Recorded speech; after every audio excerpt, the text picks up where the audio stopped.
বিয়ের জন্য ভালো ভালো চাকরি করা ছেলেদের সম্বন্ধ এলেও বাবা রাজি হননি।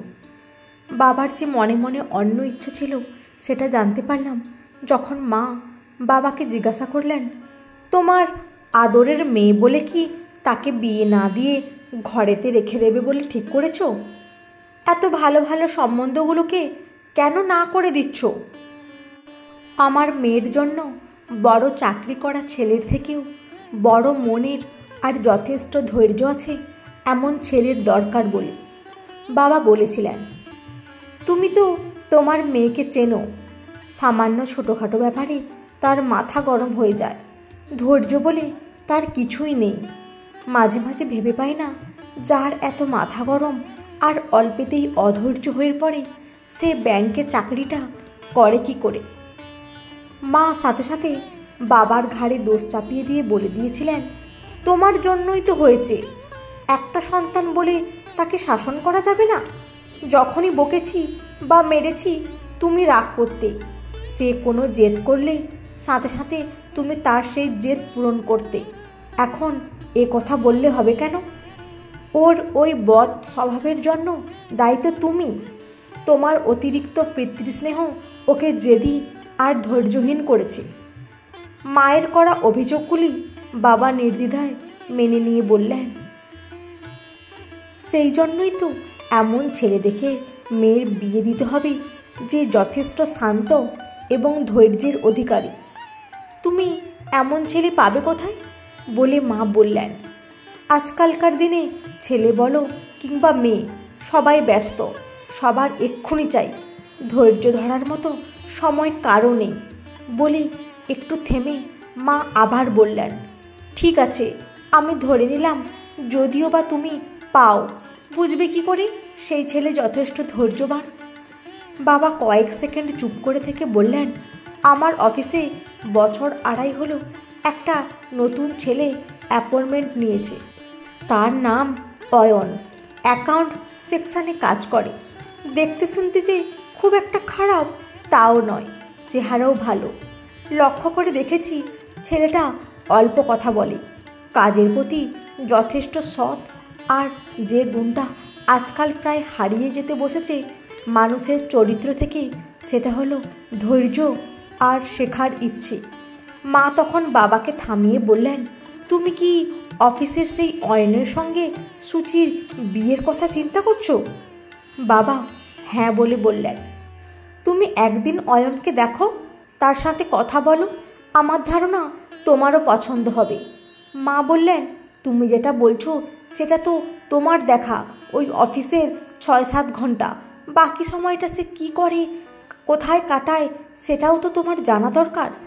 বাবা বললেন, আমি মোটামুটি খবর নিয়েছি, এবার তুমি তার সাথে কথা বলো, যদি বোঝো সুচির সাথে অ্যাডজাস্ট করতে পারবে তখন না হয় আরও ডিটেলসে খবর নেব। কিছু সময় চুপ করে থেকে মা বললেন, ঠিক আছে, তুমি ওকে এই শনিবার দুপুরে এখানে খেতে বলো। ওই দিন সুচির ব্যাংক বন্ধ থাকবে আর তোমাদেরও তো ছুটি থাকেই। যথারীতি শনিবার দিন বাবার অফিসের অয়ন মোটর সাইকেলে চেপে এসেছিল। মাথার হেলমেটটা খুলে সেটা আয়নার মধ্যে রেখে উস্কো খুস্কো চুলগুলো চিরুনি বা হাত দিয়ে সাইজ না করেই সে যখন বাড়ির মধ্যে ঢুকলো, তখন বাবা এগিয়ে এসে তাকে সাথে করে ড্রয়িং রুমে নিয়ে বসালো। আমি সুচিস্মিতা। আমার ঘরের জানলা দিয়ে সমস্ত ব্যাপারটা দেখে মনে হলো হয় ছেলেটা আনস্মার্ট নয় আত্মভোলা।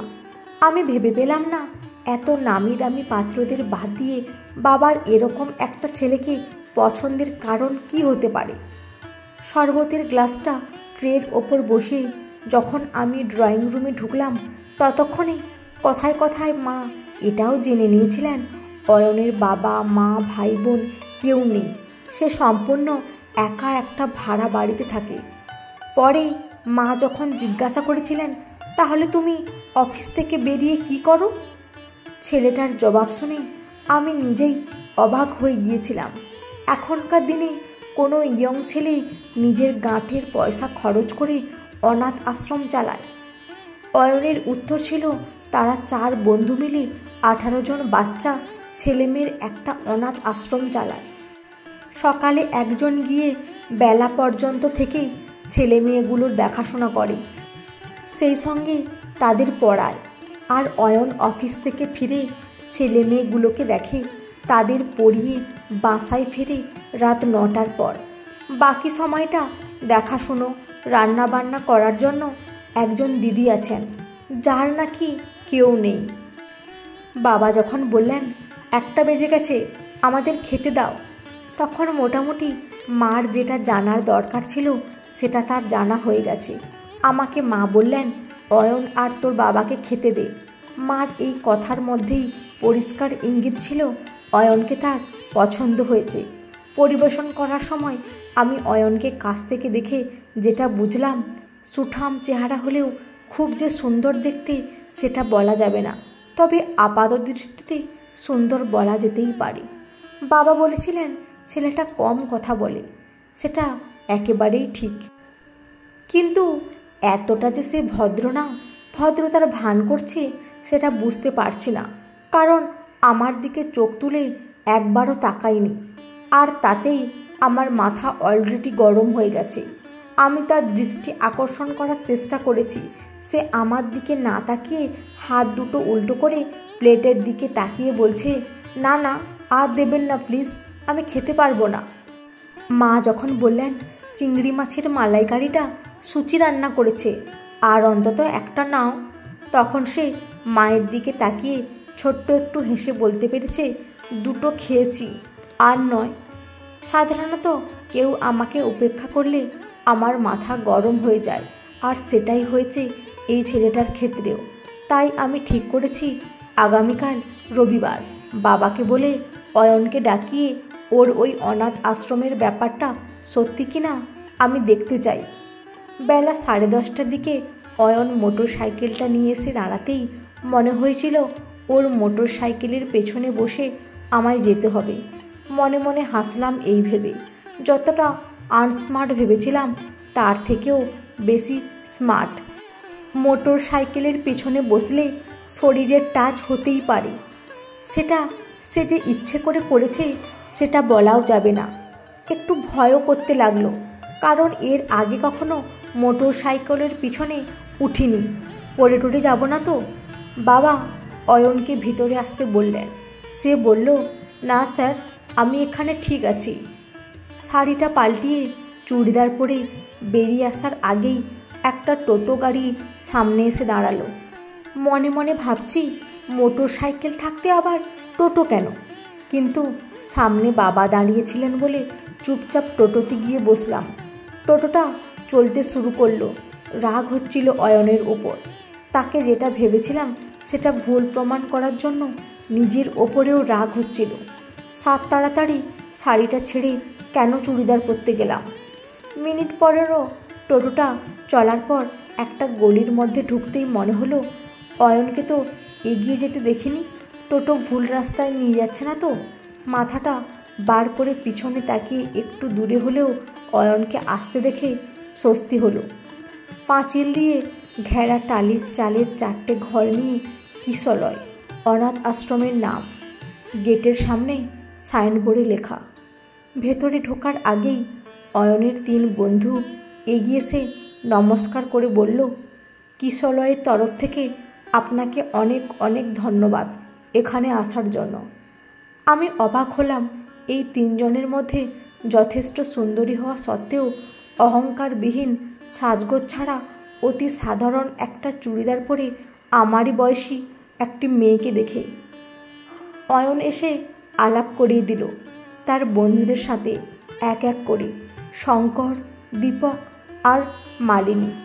কথায় কথায় জানতে পারলাম শঙ্কর স্কুল মাস্টার, দীপক সরকারি অফিসের ইঞ্জিনিয়ার, আর এই অনাথ আশ্রমের জায়গাটা মালিনীদের, ওর বাবা প্রমোটার। প্রত্যেকেই এখানে সময় দেয়, ব্যবস্থাও ভালো।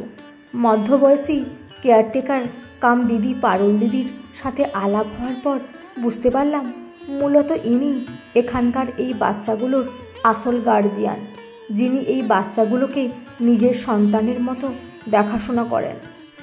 শঙ্কর, দীপক আর মালিনী আমার সাথে গল্প করতে লাগলো, কিন্তু আমার চোখ তখন অয়নকে খুঁজতে ব্যস্ত। বন্ধুদের সাথে আলাপ করিয়ে দিয়ে সে যে কোথায় গেল দেখতে পাচ্ছি না। এদিক সেদিক তাকাতে শঙ্কর বলল, অয়নকে খুঁজছেন বোধহয়, ও বাচ্চাদের সাথে পিছন দিকে আছে, চলুন ওদিকে যাই।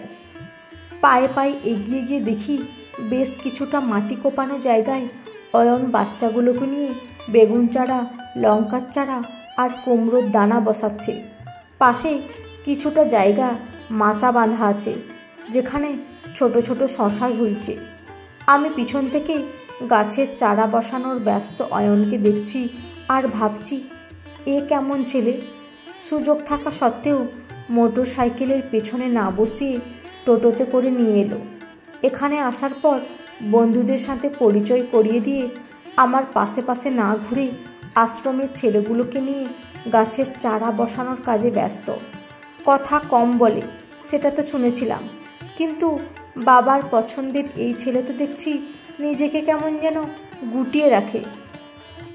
ক্রমশ কী হয় দেখুন পরের পর্বে। বন্ধুরা, আজকের গল্পটি কেমন লাগলো? যদি ভালো লেগে থাকে অবশ্যই একটি লাইক দিয়ে চ্যানেলটি সাবস্ক্রাইব করে পাশে থাকবেন। অসংখ্য ধন্যবাদ।